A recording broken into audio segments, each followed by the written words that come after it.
नमस्कार। एनसीईआरटी की इस सीरीज में आप सभी का स्वागत है। इस सीरीज में हम सभी आपको एक एक करके अलग अलग विषय के लिए, जो आप लोग यूपीएससी की तैयारी के लिए, सीयूटी की तैयारी के लिए, यूजीसी की तैयारी, जितने विभिन्न आप परीक्षाएं देते हैं जिसमें कहीं ना कहीं एनसीईआरटी का एक प्रभाव रहता है, उसके ऊपर चर्चा करेंगे। हमारे इस चर्चा में इस जो सत्र है, इसमें हम राजनीति एवं भारतीय संविधान, पॉलिटी को थोड़ा सा कवर करना प्रयास करेंगे। और उसमें भी जो सबसे पहला जो सेक्शन रहेगा वो रहेगा आपका कहीं ना कहीं संविधान निर्माण। तो आइए शुरू करते हैं पहले इस सेक्शन को। देखिए, सबसे पहली जो बात आती है कि भाई ये जो हम कहते हैं कि संविधान निर्माण, अगर किसी को इस चीज के बारे में पढ़ना है तो इसके लिए महत्वपूर्ण है कि वह कक्षा 9वीं की जो किताब है और उसमें खासकर जो दूसरा चैप्टर है, प्रथम चैप्टर में उतना आप मत जाइएगा क्योंकि वो आपको जस्ट एक अलग अलग देशों का अलग अलग उदाहरण लिया उसमें आपको जाने की भी जरूरत नहीं, आपको प्रयास भी नहीं करना चाहिए क्योंकि आपके परीक्षा के पर्सपेक्टिव से उतना इंपॉर्टेंट भी नहीं है। तो आपका जो दूसरा चैप्टर है संविधान निर्माण, उससे आपको हमेशा शुरू करना चाहिए आपके प्रिपरेशन के लिए। जो 9वीं क्लास के हैं उनको तो अपनी परीक्षा के लिए वो देखना ही है, लेकिन हमारे और आपके लिए जो जरूरी है, महत्वपूर्ण है, वो है कि हम दूसरे चैप्टर से शुरू करें। और उसमें भी सबसे पहला चीज जो हमें जानना चाहिए वो है कि संविधान निर्माण को पढ़ना कैसे चाहिए। देखिए, सबसे पहली बात तो एक ये आती है कि भाई संविधान होता क्या है।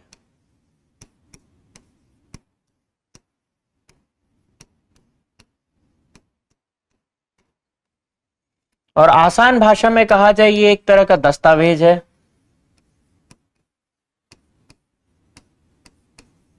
जो कई प्रकार के संबंधों की चर्चा करता है। कैसे प्रकारों के संबंध की चर्चा? नागरिकों के आपस के बीच में,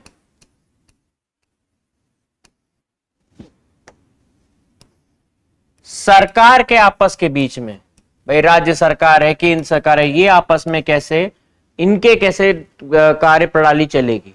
और एक होगा जो नागरिक और सरकार के बीच में कैसे। तो तीन तरह के आपके दस्तावेज जो जिसकी हम चर्चा कर रहे हैं, वो इस चीज में एक दस्तावेज होगा जिसमें तीन तरह के संबंधों की चर्चा होती है। एक होती है नागरिकों के बीच में, एक होता है सरकार आपके बीच में, और एक होता है नागरिक एवं सरकार के बीच में। यही दस्तावेज एक मूलभूत आधार तय करता है किस चीज के लिए, कि एक राष्ट्र कैसे चलना चाहिए, एक राष्ट्र का आधार किस तरह से तय होगा, वो संविधान आपको बताता है। आप हो सकता है आप कुछ सिद्धांतों को लेकर अपने संविधान का निर्माण किए होंगे। कैसे आप कह सकते हैं, जैसे आप मान लीजिए कि आप देख सकते हैं ब्रिटेन में वहां पे चलती है कॉन्स्टिट्यूशनल मोनार्की, या फिर शासनिक या जो आपका राज शासन है, राज शासन, संविधानिक राज शासन है। यानी संविधान चल तो रहा है, वहां पे राज का शासन भी है, सत्ता से ज्यादा लोकतंत्र भी है, लेकिन राज का शासन भी है। लेकिन क्या चाहती है वो कि भाई मोनार्की का कहीं ना कहीं, राज शासन का कहीं ना कहीं रोल रहे। भारत में हमने क्या किया है, गणतंत्र का लागू किया है कि नहीं, हम ये तय नहीं करेंगे कि जो राष्ट्र का जो मुखिया होगा वो किसी आपका कहीं ना कहीं किसी कह सकते हैं जैसे मुगल शासन था, मुगल के उस समय से एक प्रॉपर डायनेस्टी जो थी, वो डायनेस्टिकल रूल नहीं चलना चाहिए। वहां पे आप क्या चाहते हो कि भाई जो राज्य का, जो राष्ट्र का जो मुखिया है वो निर्वाचित होकर जाना चाहिए। तो आप कहीं ना कहीं कुछ सिद्धांत तय करते हैं, जिन सिद्धांतों के आधार पर एक राष्ट्र का निर्माण होगा। जैसे आप कह सकते हो कि भाई एकता की बात होगी, यूनिटी की कहीं ना कहीं बात हो रही है, समानता की बात हो सकती है कि सभी को एक समान अधिकार मिलने चाहिए, स्वतंत्रता की बात होगी, लिबर्टी जिसे हम कहते हैं,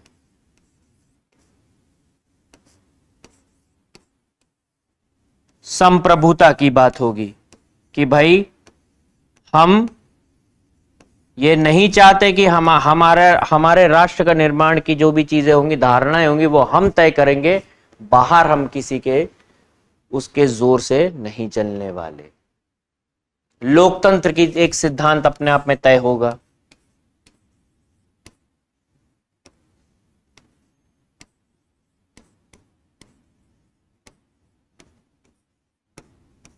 गणतंत्र होगा। ये अलग अलग तरह के कुछ सिद्धांत है जो आपने तय किए हैं। धर्मनिरपेक्षता हो सकती है। तो संविधान निर्माण, तो पहला चीज क्या है उसमें सबसे ज्यादा महत्वपूर्ण है कि भाई संविधान होता क्या है, और उसके लिए संविधान क्या होता है, संविधान में जो दस्तावेज हैं वो क्या तय कर रही हैं, उस किस आधार पर उसे तय किया जा रहा है, जिसमें आप कुछ सिद्धांतों की चर्चा कर रहे हैं उसकी बात करेंगे। ये सारे चीजें कहीं ना कहीं हम देख सकते हैं। और उसी चीज में उसने क्या किया उस चैप्टर में, बड़ी अच्छी बात है कि उन्होंने शुरू किया कि भाई उन्होंने एक दक्षिण अफ्रीका का उदाहरण लिया कि भाई जब दक्षिण अफ्रीका में संविधान बन रहा था, उस समय में एक चीज देख पाते हैं दक्षिण अफ्रीका के केस में कि जब वो 1994 का संविधान आया, उसके पहले जो अपार्थीड का जो दौर था जहां पे गोरे अश्वेत के ऊपर कहीं ना कहीं अपना शासन चलाते थे, तो अपने हिसाब से चलाते थे, जिसमें कोई अलग अलग तरह के उत्पीड़न किए गए उनके ऊपर। तो दक्षिण अफ्रीका का उन्होंने उदाहरण इसलिए दिया कि जब आप संविधान बना भी रहे तो आपको एक चीज पता है कि भाई अगर आपको जो संविधान बनेगा उसमें सबकी सहमति होनी चाहिए। क्यों? क्योंकि भाई ठीक है, गोरे लोग को ये डर लगेगा कि भाई ठीक है अश्वेत लोग आ गए, लोकतंत्र में जनता का तंत्र होना चाहिए, जनता तय करेगी कि हाँ कौन शासन करेंगे। लेकिन वही अश्वेत लोग अगर जीत कर आ गए तो वो कहीं ना कहीं गोरों को ही ना दबाना शुरू कर दें। तो इसलिए गोरों लोग को भी डर लगा रहेगा कि भाई मैं ऐसे संविधान को तो तय नहीं करूंगा जो लोकतंत्र में बहुमत का आधार तय करे। उसी तरह मैं ये भी नहीं चाहूंगा कि बहुमत के आधार पर अगर कोई चीज तय हो रही है, वो चीज भी ना हो जहां पर मुझे कहीं ना कहीं ऐसे कोई फिसलन में जाना पड़े। और अश्वेत लोग क्या चाहेंगे कि हमें अधिकार हमारे बढ़े, गोरे चलो उसके लिए मान भी जाए, लेकिन गोरों को उस चीज का डर रहेगा। तो आपको हमेशा संविधान अगर निर्माण करना है तो आप चाहोगे कि सभी व्यक्ति साथ में आए। और उसी कंडीशन के हिसाब से अगर हम देखें, अगर संविधान की एक बात होती है कि संविधान होता क्या है, जहां पे हमने बात कही कि पहला चीज तो ये एक दस्तावेज है,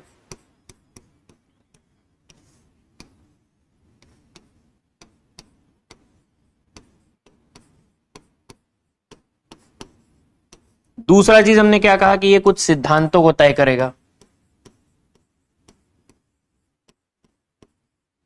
तीसरा चीज वो क्या तय करेगा कि आपके सिद्धांत तो हैं लेकिन ये इसके प्रावधान समाज के हर व्यक्ति को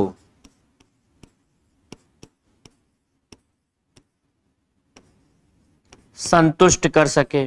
अगर सबको संतुष्ट कर देगा या कोई ना कोई प्रावधान इस तरह से होना चाहिए जो उनको संतुष्ट करे, तभी तो वो संविधान को मानेंगे।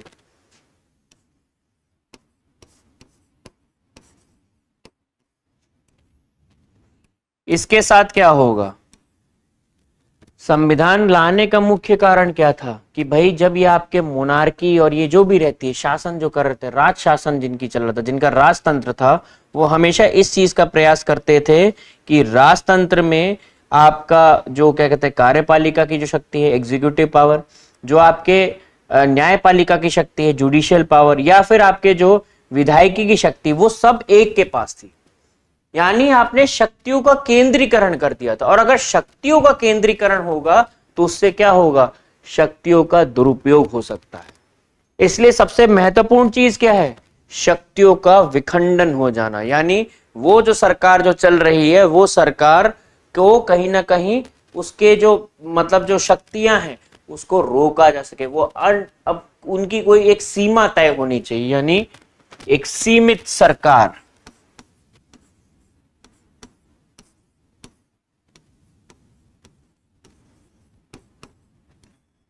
यानी लिमिटेड गवर्नमेंट की जो हम बात करते हैं।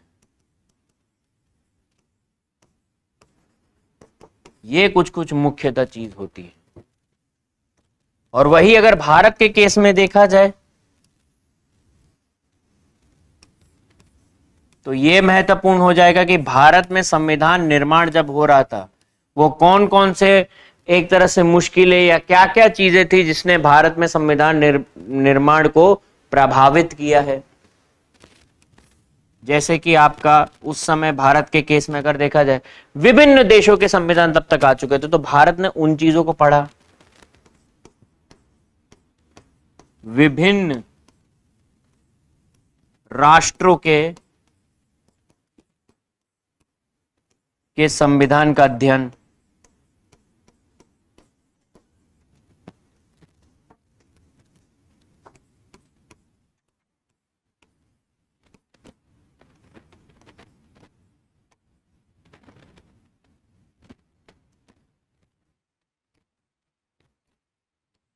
दूसरा चीज क्या था, हमारा खुद का राष्ट्रीय आंदोलन जिसने हमें बताया कि हमें एकता से लड़ना है। हम पहले गुलाम थे, अब हमें भारतीय नागरिक बनना है। तीसरा क्या था, ब्रिटिश संसदीय प्रणाली में प्रशिक्षण जो हमें मिला कि कानून कैसे बनने चाहिए। चौथा क्या था हमारे लिए महत्वपूर्ण, समाज से जुड़े मुख्य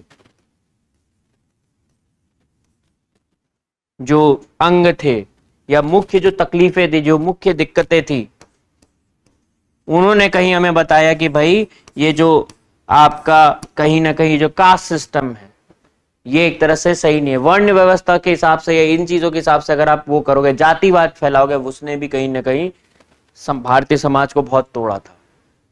पितृसत्तात्मक समाज का भी कहीं ना कहीं इसमें प्रभाव था। तो समाज में जिस तरह की चीजें, पीड़ाएं जो थी, उनको भी देखना जरूरी है। और अंत में क्या महत्वपूर्ण हो जाता है, जो पांचवा और अंतिम है वो है भारत का जो आपका कहीं ना कहीं पार्टीशन देख पाते हो, विभाजन। विभाजन कहीं ना कहीं सबसे ज्यादा इसको मुश्किलों में डाला है। तो भारतीय संविधान के निर्माण के लिए सभी चीजें कहीं ना कहीं बहुत ज्यादा मुख्यतः रूप से देखा जाए इन्होंने सबसे ज्यादा प्रभावित किया है। और उस आधार पर आप भारतीय संविधान में इसका प्रतिबिंब भी देख पाओगे इन सभी चीजों का कि इन्होंने कैसे कैसे इन सभी प्रकार के जो भी फैक्टर्स थे इन्होंने कैसे प्रभावित किए। हम जो कहते हैं हमारी जो ड्राफ्टिंग कमेटी है जिसको कहीं ना कहीं डॉक्टर भीमराव अंबेडकर उसको सुचारू रूप से चला भी रहे थे, उन्होंने भी उस चीज को काफी देखा, अध्ययन किया। बहुत सारे जो आपके संविधान सभा जो बनी थी वो इन सभी चीजों को उस अकॉर्डिंग देख रही थी।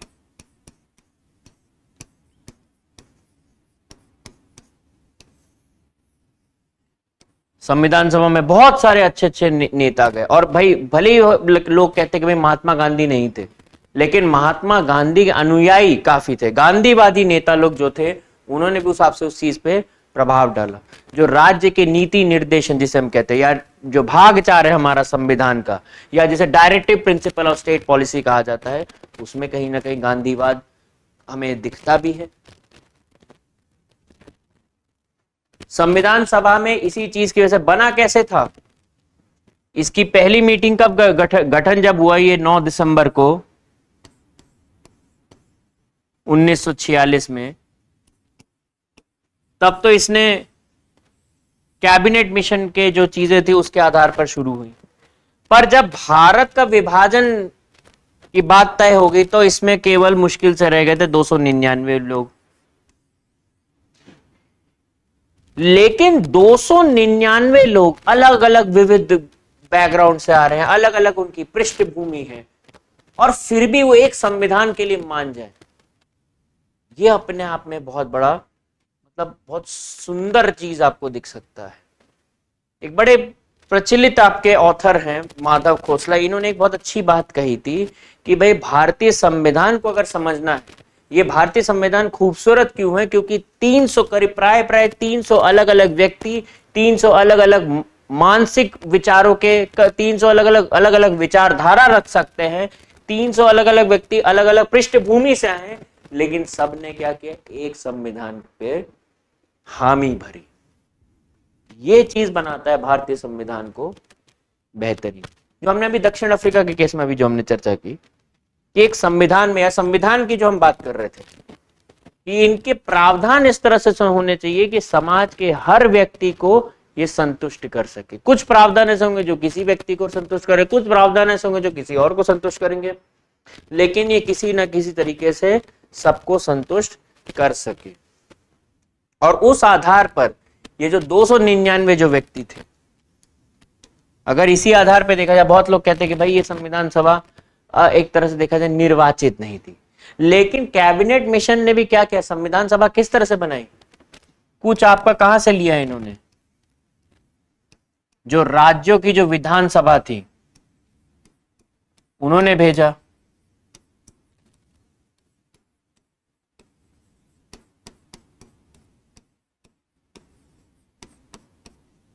कुछ किसने भेजा, जो आपके ये जो प्रिंसली स्टेट थे, जो आपके राजकुमार और उनसे शासित जो राज्य थे, उनकी अगर चर्चा की जाए तो उन्होंने भी कुछ को भेजा। जब वो धीरे धीरे भारत में विलय होने लगे तब हुआ।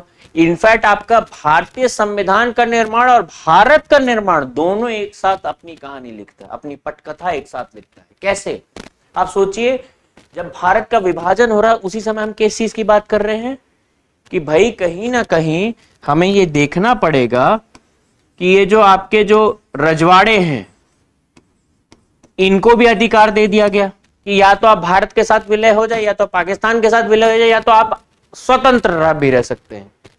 लेकिन ऐसे भारत फिर जो एक तरह से देखा जाए, अगर वो प्रिंसली स्टेट, वो जो अगर वो रजवाड़े अगर बाहर रह जाते तो करीब करीब 40, आज का जो आप मानचित्र देख पाते हैं इसमें से 60% जो आपका भूमि है वो आपको दिखता ही नहीं। 60% तो इनके पास था, 565 राज्य। आप सोचिए कि कितनी बड़ी चुनौती थी, और उसके बावजूद भी भारत का निर्माण हुआ। भारत का निर्माण और भारत के संविधान का निर्माण, भारत का निर्माण वैसे इस राष्ट्रीय आंदोलन ने बहुत सारी चीजें तय की, लेकिन पूर्ण भारत जो एक देखा जा सकता है कि भौगोलिक दृष्टिकोण से अगर देखा जाए उसका अगर निर्माण हुआ, वो कैसे हो पाया, बिकॉज प्रिंसली स्टेट सारे भारत में विलय हुए। तो ये अपने आप में भारत संविधान और भारत के राष्ट्र की जो हमने जो चर्चा की उसकी एक पटकथा बताता है। और इस चीज को बड़े संक्षेप में इस तरह से अगर आप पढ़ेंगे ना तो आपके लिए बड़ा आसान हो जाएगा, आपकी तैयारी के लिए भी आसान हो जाएगा। क्योंकि आप तो इसमें पढ़ोगे कि हाँ भाई ये समानता और ये जितनी चीजें की, संप्रभुता की बात की, संप्रभुता जस्ट एक शॉर्ट में मैंने बताया, लेकिन अगर ये स्ट्रक्चर फॉलो किया जाए तो हमेशा आपको तैयारी में आसानी भी होगी, प्लस आपको चीजें उस हिसाब से उसका एक छाप काफी लंबे समय के लिए रहेगा। तो मैं आशा करता हूं आपको ये पूरा संक्षेप में इस तरह से समझ में आया होगा। जैसे अगर देखा जाए विभिन्न राष्ट्रों के भी जो संविधानों की हमने चर्चा की, अब ब्रिटेन से हम क्या ले रहे हैं, संसदीय शासन प्रणाली। अमेरिका से क्या ले रहे हैं, जो हम कहते हैं ड्यू प्रोसेस ऑफ लॉ रहे हैं, बहुत सारे चीज ले रहे हैं।